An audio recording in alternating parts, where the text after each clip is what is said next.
The flashy pastor in Brooklyn has been arrested for fraud.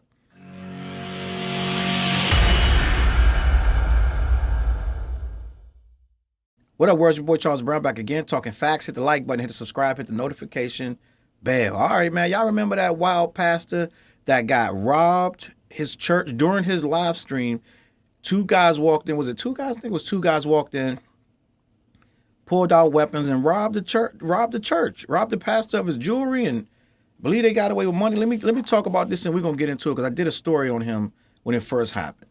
But he's very, very, very famous now, or infamous, however you want to put it. All right. Bishop Lamore Whitehead has been arrested for extortion, fraud, and false statements. In September 2022, it was reported that two men were arrested in connection with the robbery of Bishop Lamore Whitehead. The theft reportedly took place during a church sermon. Now news surfaced that Bishop Lamore Whitehead was arrested for fraud, extortion, and making false statements. The U.S. Attorney Damian Williams announced the news following the unsealing of an indictment against Whitehead. The bishop reportedly induced one of his parishioners to invest approximately $90,000 of her retirement savings with him, but instead he spent the investment on luxury goods and other personal purposes. Whitehead was then accused of extorting a businessman for $5,000 and then tried to defraud him of more than that, with the amount allegedly exceeding $500,000.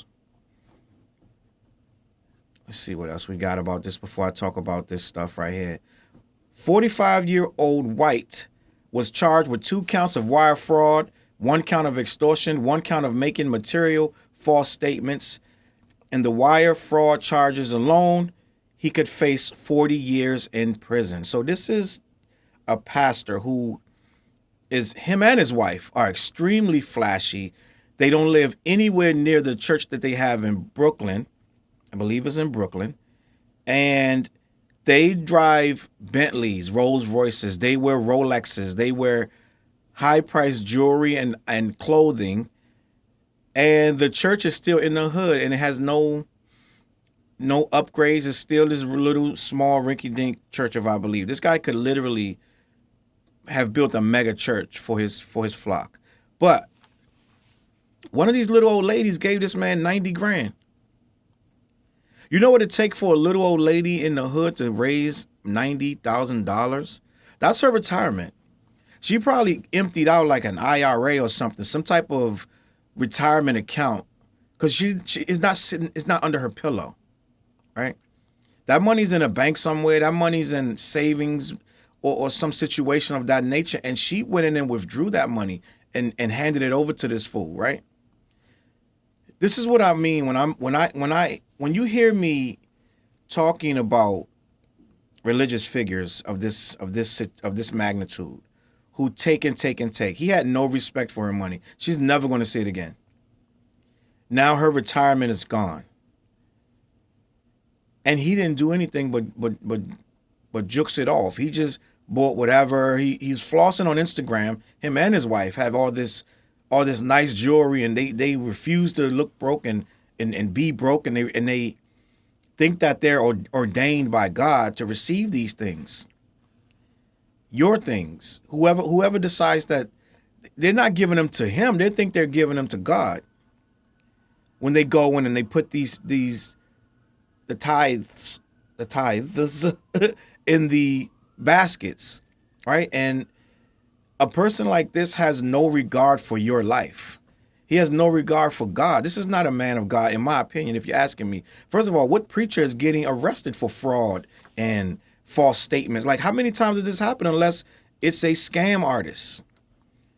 And I feel like any preacher or pastor, pastor, preacher, priest that will pull you to the side and ask for more money from you and use it nefariously, that is not a man of God. That man has a sickness. He's a weak person, and he will take your money and do whatever it is that he wants to do. And there's probably a whole bunch of other things that they have not or will not say yet that this guy's guilty of. Because usually where there's smoke, there's fire. And usually somebody with low moral character does more than just one or two things. A lot of time they have several girlfriends. A lot of time they have issues that they've done to people that are not of money nature. They may have done something sexual or what have you to different people, lie to people. These are people, unscrupulous people. And sometimes you meet these priests and pastors and they sound like they're trying to sell you a used car. And all of the words are from the Bible. And it sounds like they're selling you the Bible as if it's a product. And at the end of that product pitch, guess what happens? Your money goes to them. It's always at the end of the pitch, it's money that they need from you. And I have never, ever, ever once felt like God was asking me for some money. I'm just going to be honest with you. I don't know in what world God would need that money. To be 100% honest with you, if we're going to keep it 100, I have no doubt that God isn't asking anyone for a penny. All right? It's just me. It is what it is. Now, I'm not telling you to not give to your church or your congregation, and I'm not telling you to not attend church. But I am telling you there are wolves in sheep's clothing, such as this man, Mr. The Bishop, what is his name? Whitehead. And I'm going to also tell you that if your pastor is in your hood with a Rolls Royce and a Rolex and all kind of beautiful shades and herringbone chains on and what appears to be a custom peach Fendi suit, right? With fashions I can't even name because I don't wear a lot of fashions and don't care to. If your preacher is obsessed with having Hublot watches and all this other stuff, he's probably a ratty person with a bad moral compass, and he's using your money to satisfy his desires, which are mostly wicked, in my opinion. And I said it when I first saw this guy, something wasn't right. Now, when we first saw the video of him getting robbed, we blamed the people who did the robbing. We were like, man, this society is low as it gets. How bad have we become when we're running in the church, right? And a lot of us put blame on the two robbers because they should know better, right? But as we started to get more and more information that this preacher had over $100-something thousand of jewelry in the church, and we started to see his lavish lifestyle, and we started to see that he was extremely reckless and careless with his belongings. Because I'm thinking, if you're showing your watches and your rings and your whole closet of clothes and jewelry on your Instagram, you're almost asking to become food.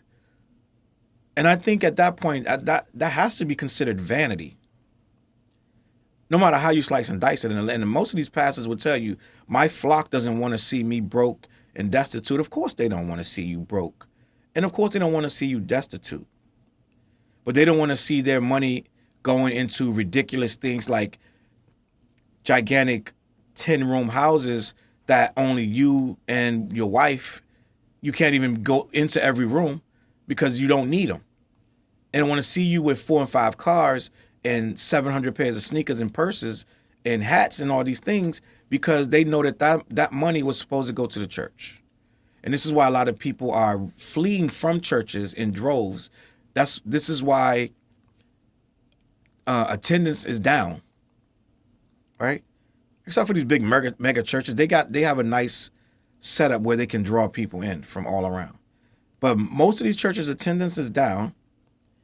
And you wonder why when you see these stories of these gluttonous, heathenous people, in my opinion, I wouldn't step in these churches if you paid me, right? But this is the FBI doing their job. I knew it was coming. You can't be this reckless and this ridiculous over money and not get arrested at some point for something. And they're saying that is more to it than this, but they got him on these things. And with the false statements means they questioned him and he lied. So He's extorting, he's stealing, and he's lying. And this is your pastor. I'm going to let you get out here and marinate on that. Get in the comments. Let me know what you think about the flashy preacher from Brooklyn that has got arrested for being a shyster. CLBMG.com. Go check it out. I'm going to catch you on that flip side. Peace. CLB.